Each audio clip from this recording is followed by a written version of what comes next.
Subscribe to our YouTube channel and press the bell icon for the latest updates. How to send multiple documents on WhatsApp on an Android device.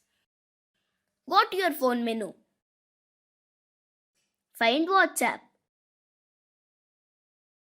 Tap on the WhatsApp icon. Make sure that you are on the Chats tab. Open the chat. Tap Attach. Now choose Document to select documents from your phone. Find the documents you want to attach and tap on it. You can tap and hold to select multiple documents. Tap Send.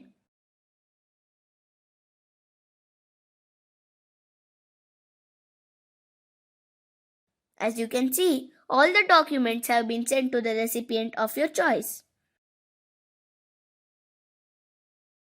This is how you can send multiple documents on WhatsApp on an Android device.